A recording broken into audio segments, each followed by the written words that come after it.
What's up guys, welcome back to another video. If you're new here, my name's Jake. Welcome to the JD Cars Automotive YouTube channel.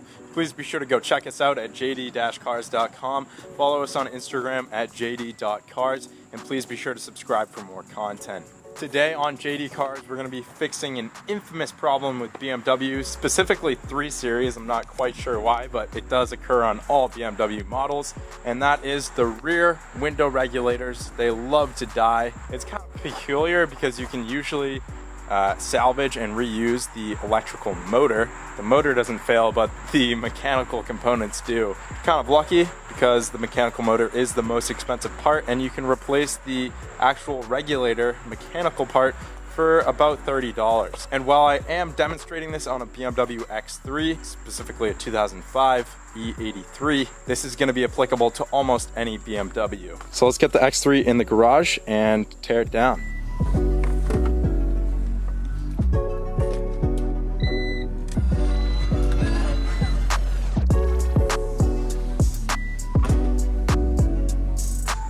So pulling open the rear door here, we'll start off with a plastic pry tool, and you want to come in towards the bottom of your door handle trim right here and just pop that out like so. Pulling off the door handle trim is going to reveal 2 Torx screws. Depending on your model, it could be a T25 or a T30. In my case, it's a T30.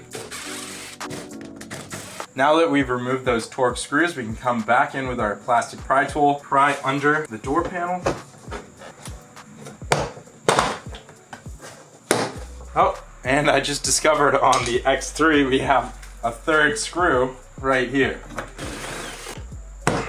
And surprise, surprise, we have another surprise screw behind the door panel. I had to pull off a little plastic cover. I was not familiar with those 2 screws because on the newer models, generally 2006 or newer, you will not have those 2 screws. This is a 2005. Keep an eye out for those if you have a 2005. But on the 3 Series and other sedans, you likely will not have those fasteners.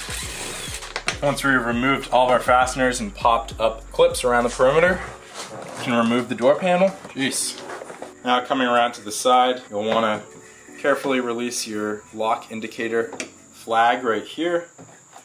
You want to come down to the door handle cable and just pull down on the cable and out like so to release it. That will come off. And then disconnect your 2 electrical connections. One to the speaker and one to the window switch. On newer models, you may have a 3rd electrical connection towards the bottom of the door. And behind this foam vapor barrier is our window regulator. Be careful when pulling this up because you don't want to damage it.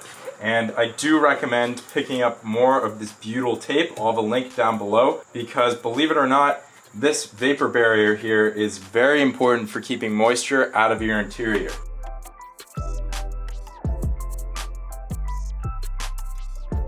For inside the door here, you want to lower your window to the point that you can see this through your little window here. Take a flathead screwdriver and we'll release that little nub from the glass. We want to get that through the hole to the other side so that we can remove the regulator. I had to put my camera down there to use 2 hands, but as you can see, it's now disconnected. And that's actually why our regulator failed. The cable snapped off of that block that moves the glass up and down. So now that we've disconnected the regulator from the glass, we should carefully lower the glass so that it doesn't fall down on its own and shatter. And then depending on your model, you'll take a 10 or 13 millimeter to remove 1, 2, 3 nuts on the inside of the door. With those fasteners removed, we can raise the glass back up. Depending on how secure it is, you may want to secure it with tape up top, but we can now remove the regulator by first pressing out the bottom, then the top, then rotating to the side.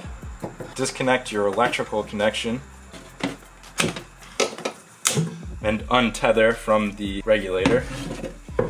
And now just pull it out just like so. So we'll bring our drill and actuator back over to the workbench here, and let me show you where this failed. So here we have the original regulator that still has the electrical motor and drive unit attached to it. Here on the back side, This is the piece that slides up and down, and it actually carries your glass in this little slit right here. Your glass is carried up and down. And being made of plastic, these components fail. That being said, the actuator here is very well waterproofed and usually lasts for a decade or two. So we're gonna salvage this part. I've verified that my electrical unit still works and that it was just a mechanical failure. You can do so by parking your car with all the windows shut, the radio off, turn off the engine, just leave electrical power on, ignition power, and hit that window switch and see if you can hear the motor going. Now we're gonna take a T25 and we're gonna transfer the motor over to our new regulator here.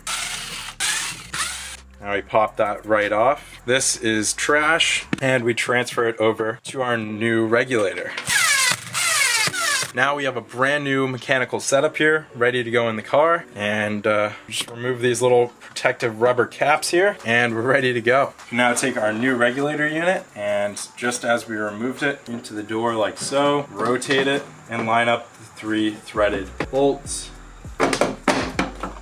And once you've got all 3 threaded sections through the door, you can reinstall our original nuts. Now plug the regulator back in, and I'm gonna clean off this area and install some new butyl tape to adhere this vapor barrier down properly.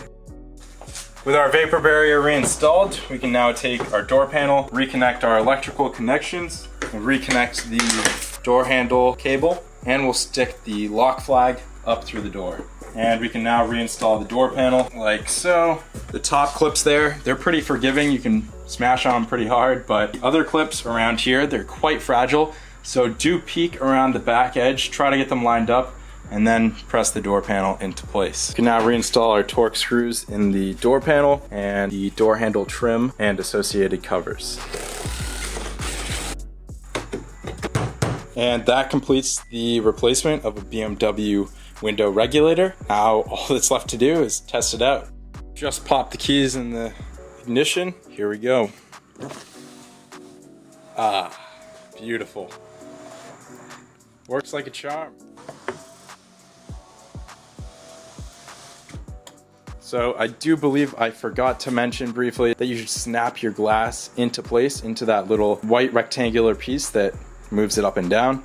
If you do forget to do so, you can pull your window all the way up without it being connected, and it should pop itself into place. Just make sure your glass is all the way up. So that's gonna wrap things up on replacing your BMW window regulator. It's really that easy. You can do it easily at home, under an hour with minimal hand tools. And it's really cheap and inexpensive to do. I think this replacement regulator was $27, so much cheaper than taking it to the dealership and much more rewarding. Hope you guys enjoyed the video. If you did, please go leave a like down below, subscribe for more BMW content. Thank you so much for watching. I'll see you next time on JD Cars.